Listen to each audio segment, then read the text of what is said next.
كنا بالياوي بسمع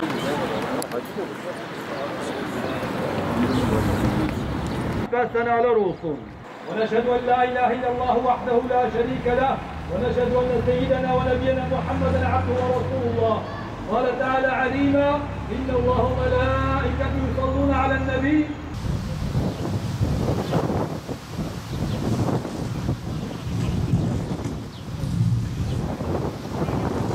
والجبال أرساها متاعا لكم ولأنعامكم.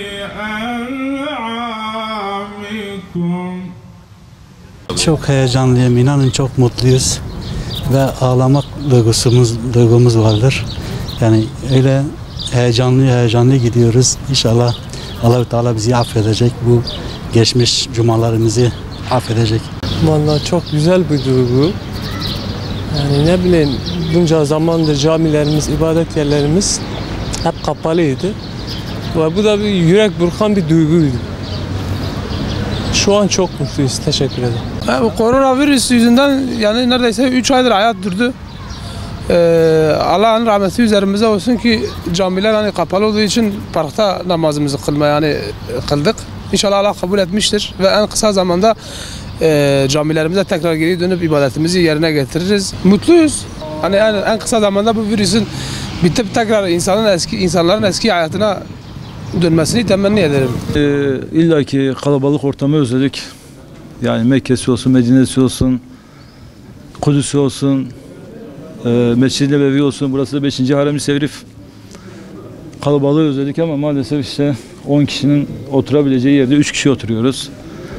Haliyle cumamızı eda edip Allah kabul buyurursa inşallah bu virüse son bulur. 9.30'dan beri buradayız. Yer kalmayacak diye mecburen geldik.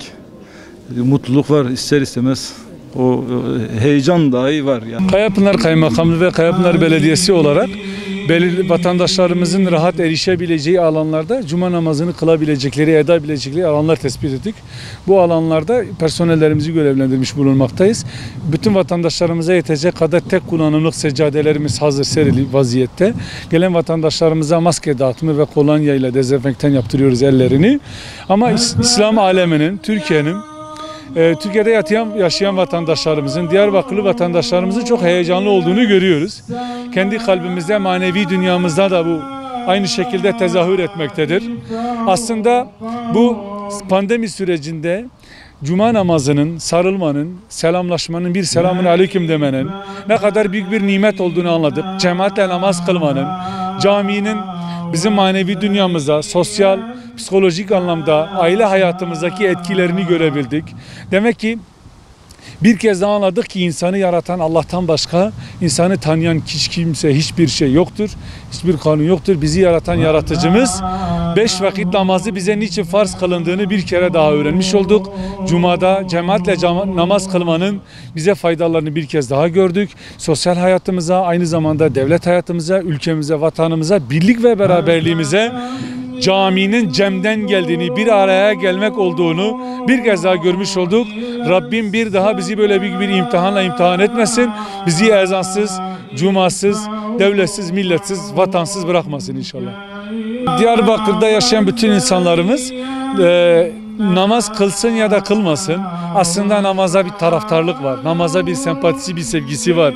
Özellikle namaz kılanların namaz hasretiyle yanıp tutuştuğunu görüyoruz. Biz sabahın erken saatlerinden beri burada hazırlık yaptık. Onların duygularını, düşüncelerini aldık. Kendileri bu uygulamadan çok memnun.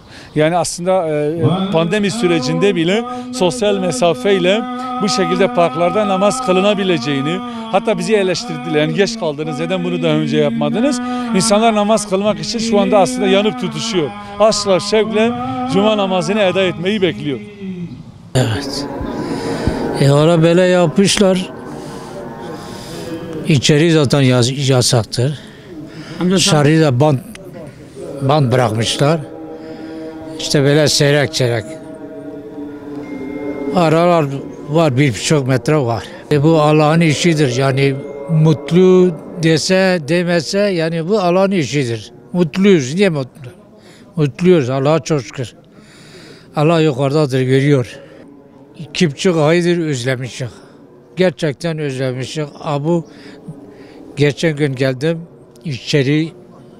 içeride bir namaz kıldı, hemen çıktı. Yani Karabağlı oluydu. Yani insan muhafaza etse iyidir.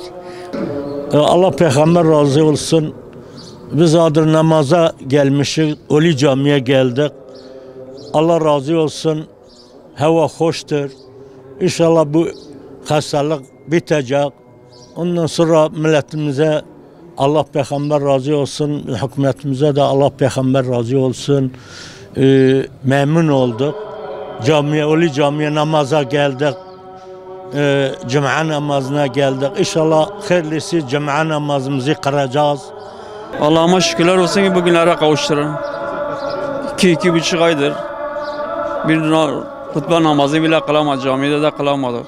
Cemaat olsun, cuma namazı olsun, bayram namazımız olsun. Yaşımız 50 oldu. İlk defa da böyle bir şeye denk geliyoruz yani. Buna da şükür. İnsan dört gözle bekliyor. Yani böyle bir memlekette böyle bir yerlerimiz, böyle bir ibadet yerlerimiz varken gelemiyoruz.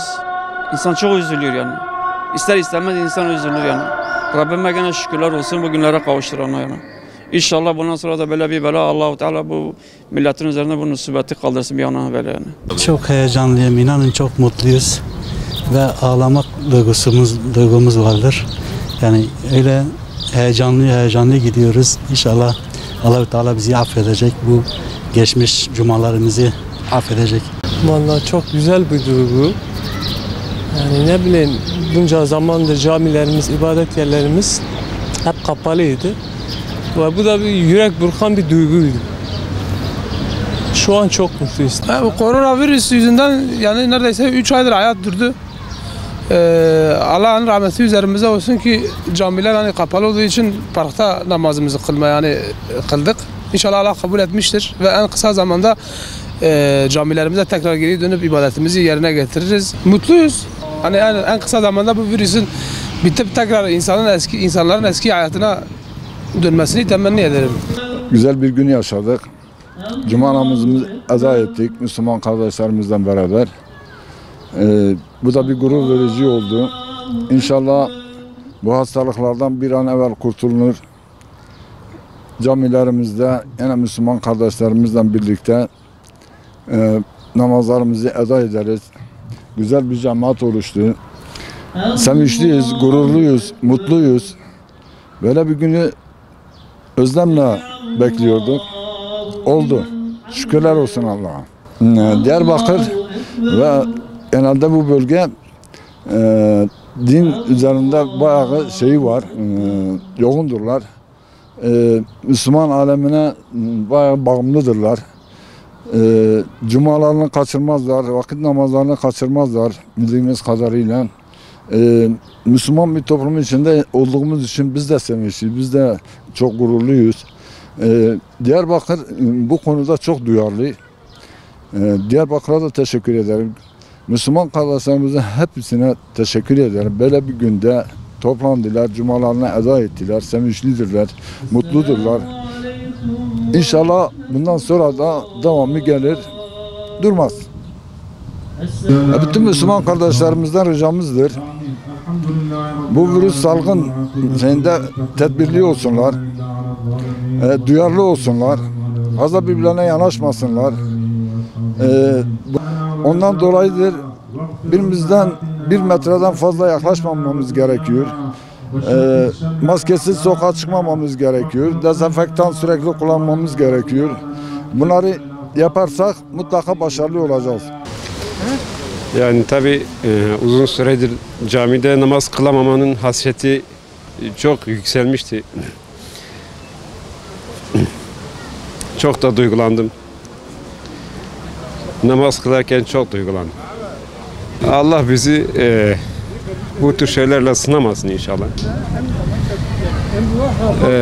Çok acı verici bir şey yani. Camiden uzak durmak, cemaatten uzak durmak. Bence bana göre çok acı verici bir şey. O yüzden Rabbim bir daha böyle bir şeyler bize yaşatmasın. Rabbim birliğimizi, beraberimizi korusun inşallah. Bundan sonra Covid-19'un kurallarına da uyup korunma kurallarına uyup bir camide de namazlarımızı kılabilirsek inşallah bu çok daha güzel olur. İnşallah kurallara uyalım ve namazlarımızı da camilerimizde kılalım inşallah bundan sonra.